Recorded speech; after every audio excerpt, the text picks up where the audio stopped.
Good morning. Thank you. There we go. My name's John Rutan. I hope you're all enjoying Dartmouth so far. The shows last night, from a cappella to comedy to fashion, I hope you got a chance to look at those. Those were great, put on by fellow 12s, I might add. Now, I have the honor of introducing two giants among men, and this is quite literal for one of them, who together have given over 7 decades of service to Dartmouth. And as a first year, I'm really only beginning to come to appreciate what they've done for this school. And I can tell you that it's something very special, that these two people have been an integral part of the Dartmouth experience. Their enduring partnership with each other and with Dartmouth will leave a lasting legacy. Please, let's give a warm welcome to a couple whose love for Dartmouth is legendary, President Wright and Mrs. Wright.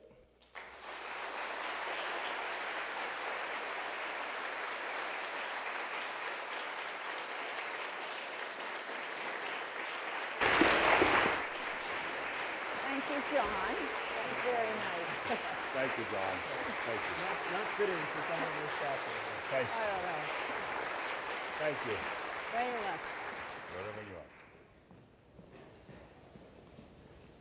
Good morning. We want to thank you, John, for your generous and gracious introduction. We want to thank you and Melissa and all of the members of your committee for the work that you've done to help arrange this weekend. And I hope that you know that students in the class of 12 really are the driving force in taking care of all of the details for this weekend. Linda Kennedy and her colleagues work closely with them, support them, give them good advice. But we want to thank them all.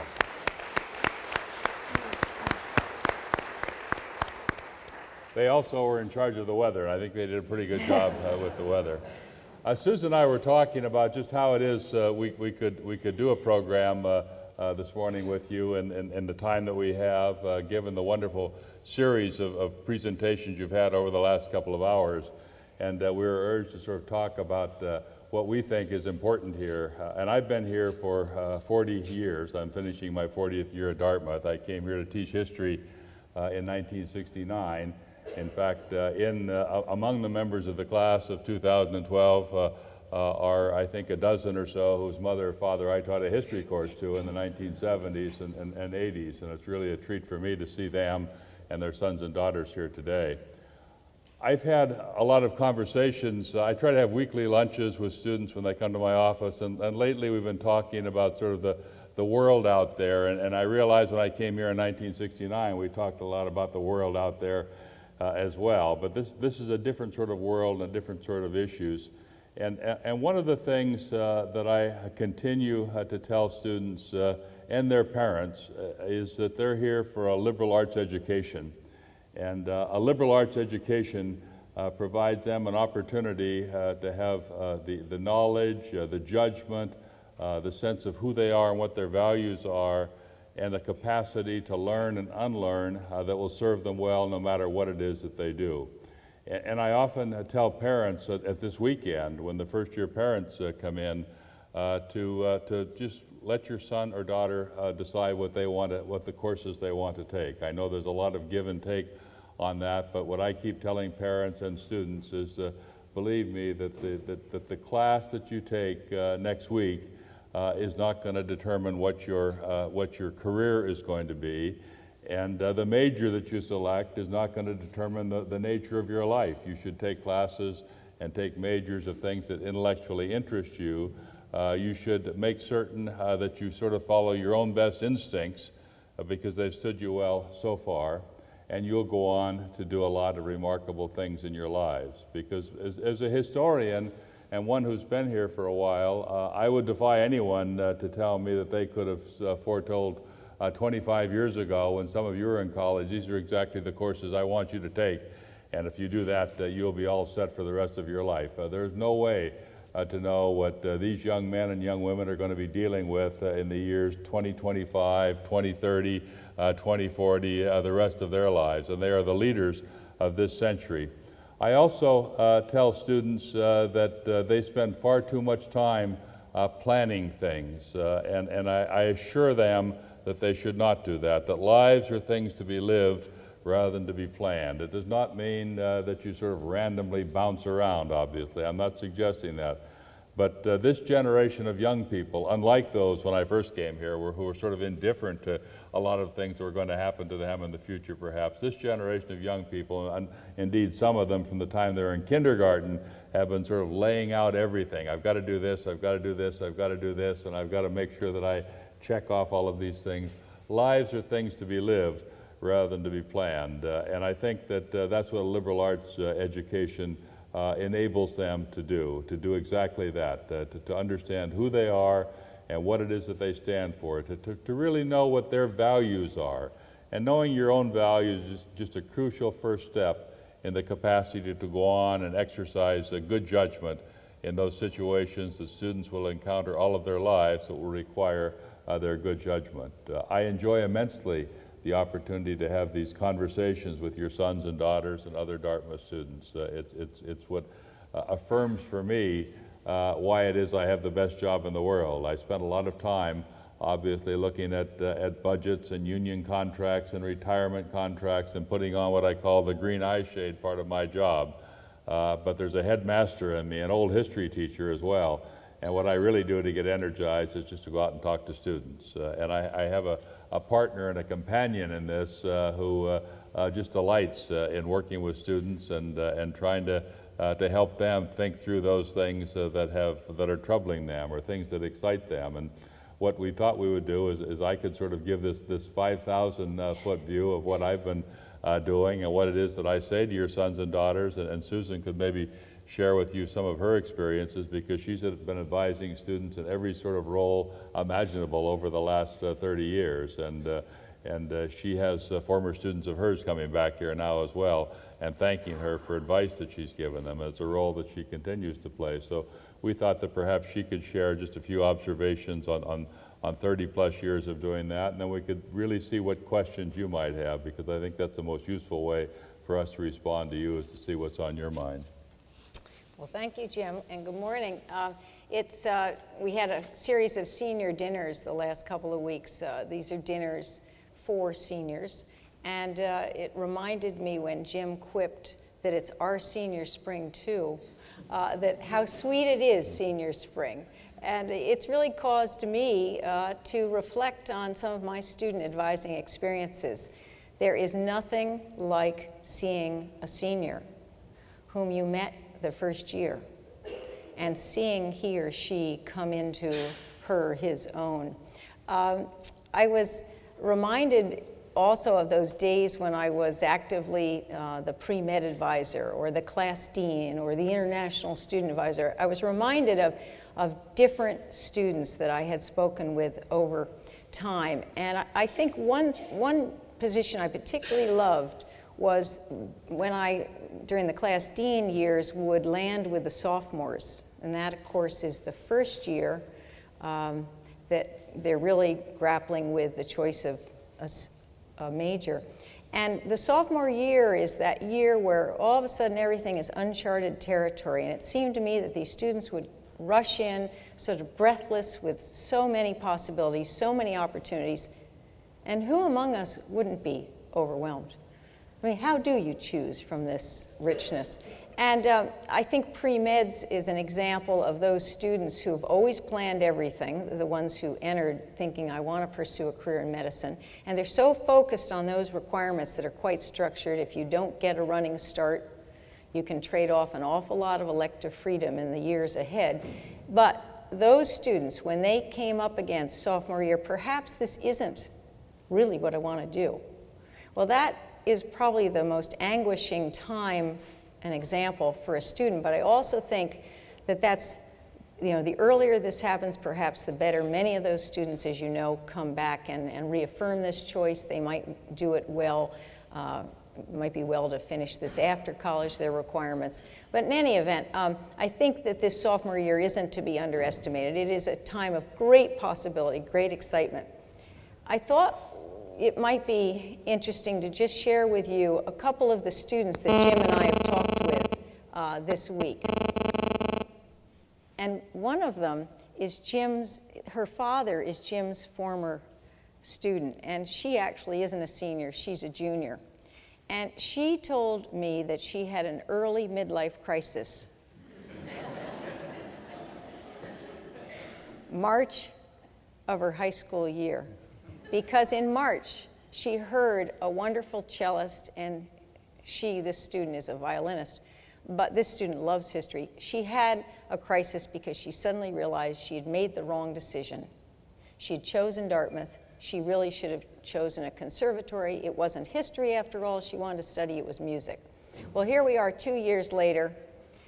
It turns out she was meant to come here. The first year book a year ago was Shostakovich. She ended up in 2 music courses her first term. No, she isn't a history major, but she has gone on, she's still playing the violin, but she's gone on to manage the Dartmouth Symphony Orchestra. So I think that she's an example, perhaps in the arts, but she's an example of somebody who was just devastated for a year and a half. What am I ever going to do? And it's all worked out.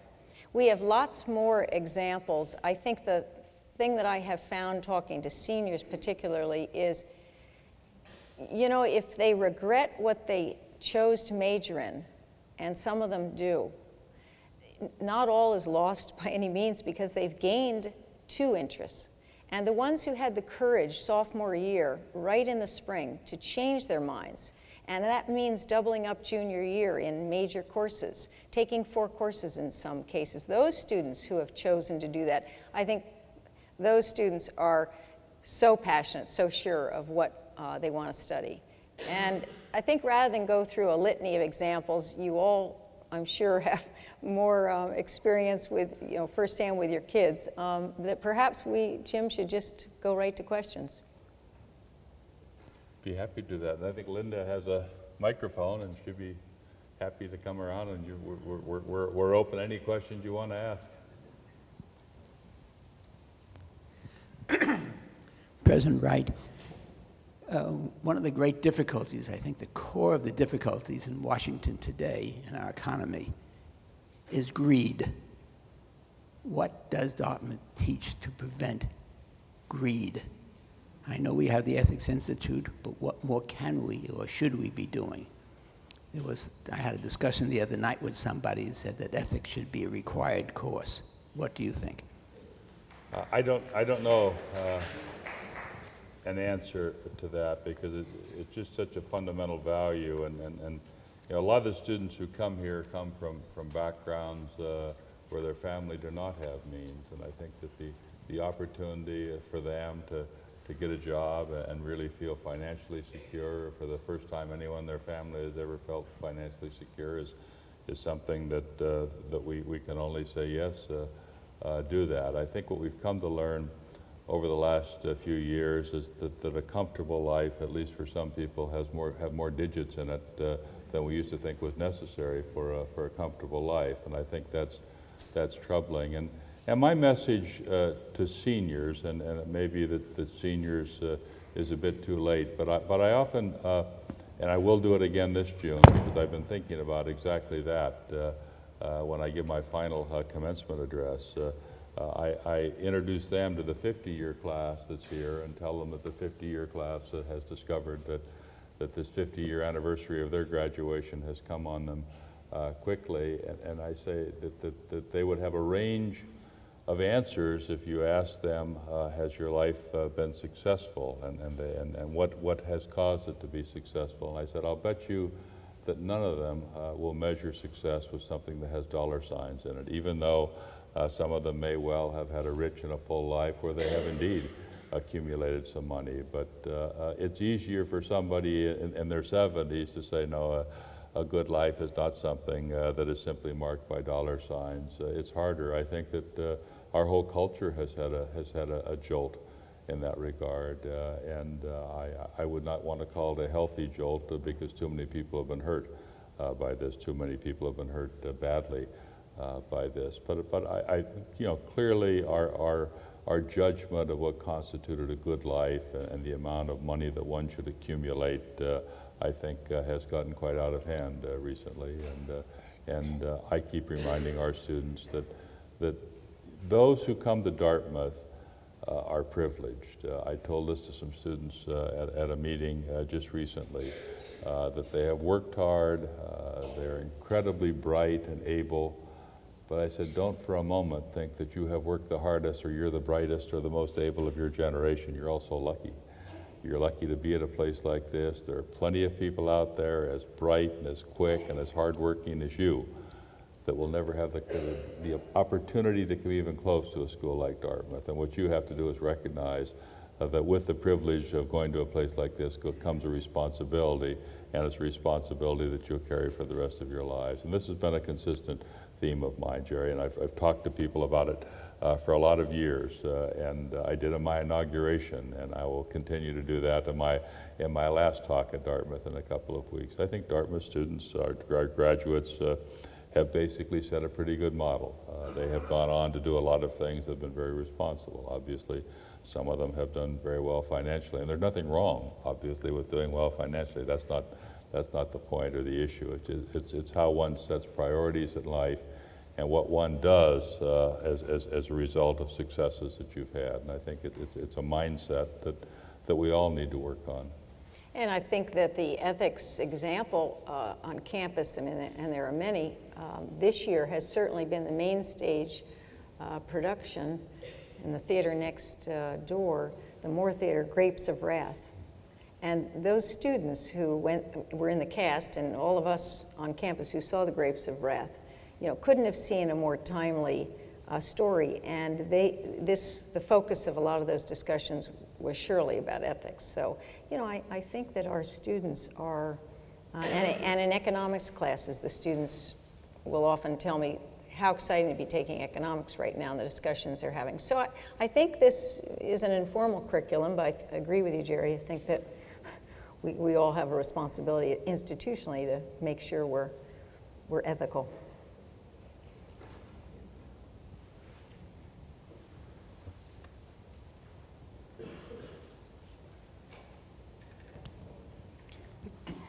As an alumnus and as a parent, I would like to thank both of you for everything that you've done for the college. And I'd like to say that Dartmouth has truly thrived during your leadership here. We're about to have a transition, and I'd like to ask you for your opinion in terms of what you think soon-to-be President Kim will be doing perhaps differently, or what are his visions for the college going forward?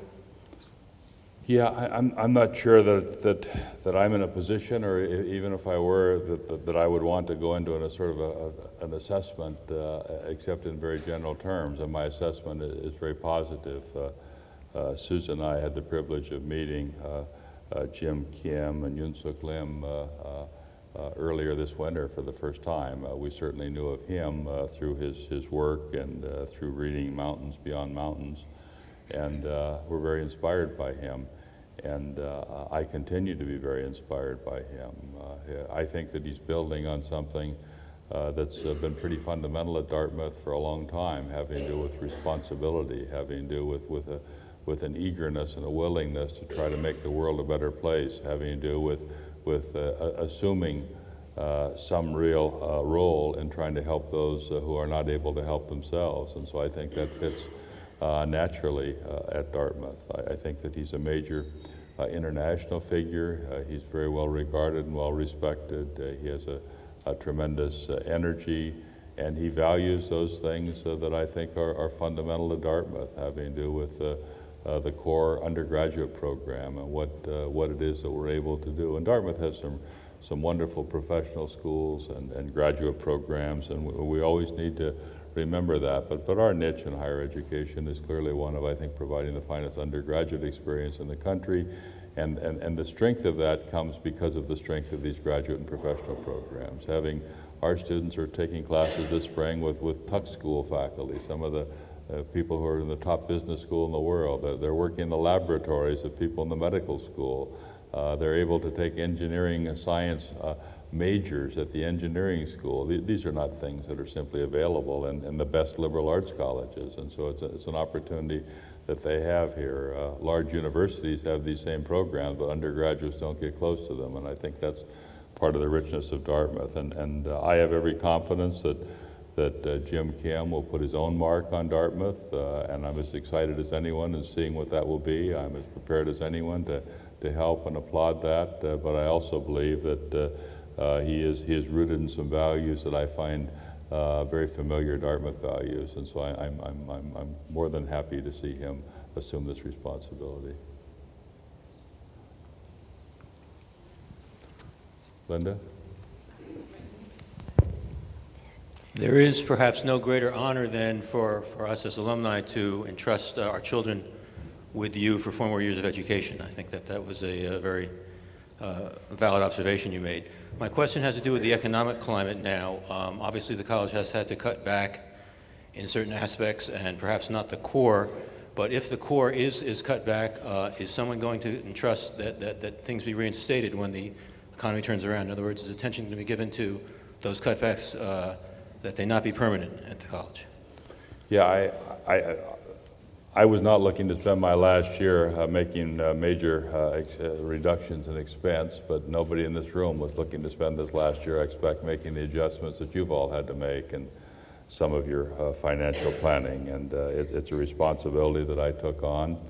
And we did not take this on with an idea of let's find some temporary cuts. We took this on with an idea of trying to identify some things, some expenses that we could reduce in ways that would be sustainable going forward, which is not at all to say that somebody in the future, if resources were available, wouldn't want to restore one or another of these things. But we didn't leave it. There are no time bombs, no promises lurking there where somebody has to assume in 2012 we're obligated to bring this back or to do this. There is no such commitment. It would be inappropriate for me to make such a commitment on behalf of my successor, and I don't think it's the way you can manage the budget of an institution like this. This was an exceedingly difficult process for all of us, and I sometimes joke that I stayed a year too long. I could have been hanging out someplace without a necktie on and wondering what my successor was doing. But you know what, in truth, I've never for a moment thought that I should have left a year ago. It's appropriate that I participate in this, as difficult as it was. We ended up needing to cut back 150 positions, which is very hard, but this is a labor-intensive activity here, and we tried every way we could to reduce the number of layoffs, and of those 150, only 60 were layoffs. I reviewed every one with the person making them. I asked questions about them. I know some of these people, and it troubled me greatly, but I didn't try to micromanage how people were doing that, and so we have moved ahead. We've protected those things that I believe needed to be protected, which is financial aid for students and the strength of the academic programs, including the tenure-track faculty slots. Other than that, everything was open for consideration. It was a good process. We had a lot of input. We consulted widely with students, with staff, with faculty on it, and then we made the calls that we have to make. But there's nothing out there that, there are no promises that somebody's going to have to keep in the future. There's surely things that I would love to see come back in the future, but that would be up to President Kim and his administration. Susan, since I have the microphone, I can ask a question, I guess. Could you talk a little bit about the way that seniors are different this year than in past years, maybe as it relates to the economy, the things they're thinking about and talking about? Well, we asked our seniors at these dinners how they were feeling, and you know, there's just tremendous optimism and idealism among the young, and they are young. And as one of them said, you know, I think just so wisely, one of them said, well, you know, we haven't experienced this yet. You know, it's not like us looking at them, you know, from our experience, our standpoint. So there is that. They're certainly not unrealistic. They're aware, obviously, through the recruiting process. But you know, what really strikes me is all of our students, we've noticed over the years, increasingly these are global. You know, everybody's interested in something global. They have languages. They're very interested in doing good. Social justice and community development. These students are convinced that they can make a difference, and they are already with their internships. So the number, Linda, who are choosing education, I mean, and not, you know, everything from certainly the traditional education positions, but a lot of them are just going to do internships again, working with one program in Boston, this MATCH program. We have a program for undergraduates, the SEED program. They're really doing more education. A lot of them, obviously, graduate school. But then what we're hearing a lot of is a gap year. The ones who are able to cobble together their finances are really looking to travel and do something short term. So these are just, these are the living example of a liberal arts education at Dartmouth. I mean, they are truly liberated, and I don't think that I think our future is in the best possible hands it could be. I think these students will find a way. Yeah, I don't worry about the future of the Republic. We were able to see the future of the Republic on this campus, and I feel good, I feel optimistic. As I say to our students, you still don't know how to wear a baseball cap straight on your heads, and you haven't learned to look for cars before you cross the street, but other than that, I have full confidence in your generation.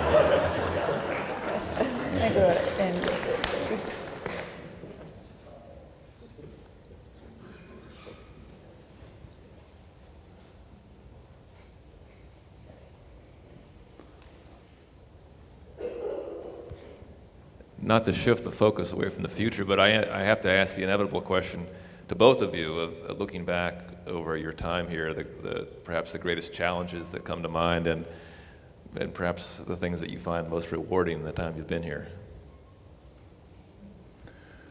Yeah, that's a question that people ask from time to time, and it's a hard question to answer. I think that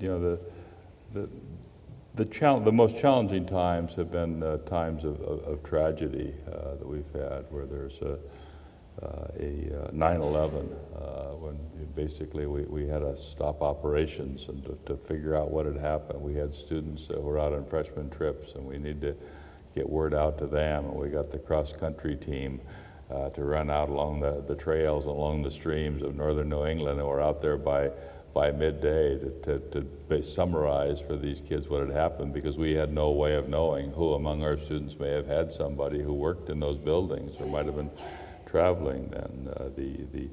The brutal murder of 2 faculty members several years ago who were friends of ours, of Susan's and mine, and lived out right around the corner from where we had lived for 15 years before we moved into the president's house. It was a tremendously trying time for the community. We've had obviously student deaths, and we've had there's nothing more traumatic for a community than this, and I think that those are the times that try us. But I after the homicides and 9/11, my theme has always been the same. When we held an open house to invite students just to come over and talk and to be with them. We went out in the green after 9/11 and met with students, and nobody, no community can be immune from bad things happening. Some bad things happen some places far more frequently than they should, and more frequently than others, but there's no way you can be immune from bad things happening. The test of a community is how it responds to bad things happening. And I think that's the test that I keep trying to remind our students that sometime they're going to be tried in those ways, and I have every confidence that they will do well. I think that the best occasions here, I mean, personally, I love my inauguration, when my mother sitting in the front row with Susan, and my mother, who had been convinced for years I finally would amount to something, was able to say that. They did. But I, She knew what Dartmouth was. What I've enjoyed the most, and what I'm going to miss the most, will be just times with students. I'm an old teacher. When I became president, something like 5% of the Dartmouth alumni had taken a history course with me, and I love the classroom. I loved history. I love teaching history, and I like now having a chance just to go over to Collis, or Susan and I go over to Thayer Dining Hall and sit down with some students at dinner and just talk to them, or the weekly lunches in my office, or going over, as we will in a few minutes, to the baseball game and then the softball game, and it's energizing to be with them, and I think those have been the high points of 40 years for me, And those are the ones I'll miss the most, because even though we can continue to be part of this community and we'll always be, by choice, more on the margins in the future. We'll never have those opportunities in quite the same way again. Well, I was the last women's class at Vassar, and I'd never seen Dartmouth before. My closest friend spent 4 years in the basement of Theta Delta, and the letters she would write me were scandalous. And I thought, you know, I definitely not having the same academic or educational experience. And then I ended up coming to work at Dartmouth, and I had really spent my education. I loved my college, I loved my professors, but I really was preoccupied in college. And I came here relatively young. I probably was 30. And I experienced this co-educational environment, not knowing, of course, the growing pains really, but looking in on this. And one of my early jobs, well, I could have continued teaching at the public schools, the third grade at the Ray School, and I nearly did that, but I took a chance, and I needed the full-time job, but I thought, you know, to live in Hanover and not have any association with the college would really be, I think it would be short-sighted. So I took the gamble. I took this half-time position as a research assistant. The dean of faculty, who was also the provost, hired me, and the job was to research curricula. This was a time when they were considering going back to the great issues and the great books. And I had the most amazing introduction to the college, and all the while I'm meeting students, and then I switched over to the side I really wanted to be. I found that I love the third graders, but I really love the college students. And so then, you know, the rest, as they say, is history. But, you know, all by way of saying that I really feel I came of age at Dartmouth, and that's been so personally rewarding, but it's through this vicarious experience of students. I've never not been interested in the student who is, I hope, meeting faculty. It's the intersection between students and faculty. That's where the excitement is. And I've never not talked to a student and just been so inspired by what this student is doing and able to do. So I would say, you know, I mean, I pinch myself. I have advised a women's, we have the senior society group of them, and there's a women's group that I've advised since I came here. And of course I have a different role now. I mean, you know, I'm not advising students in the office one-on-one these days, but through that group, over time, what we've seen, I mean, you know, it's just generation after generation of just wonderful students. So, you know, there certainly been some difficult times. I have to say that the best time ever was when I looked outside on the election, the night of election, the next morning, you know, 1 a.m., and there were all these students, and they weren't coming to protest the SLI or the swim team. They were coming to share the excitement of the presidential election. So that definitely would have to be a high. So yeah, it's just been what a thrill. Unfortunately, I know that Mr. and Mrs. Wright would like to stay all afternoon and chat, but they've got someplace else they've got to be in. We've got sunshine outside, and baseball doubleheader and softball doubleheader, so let's thank them for their time. Thank you. Thank you.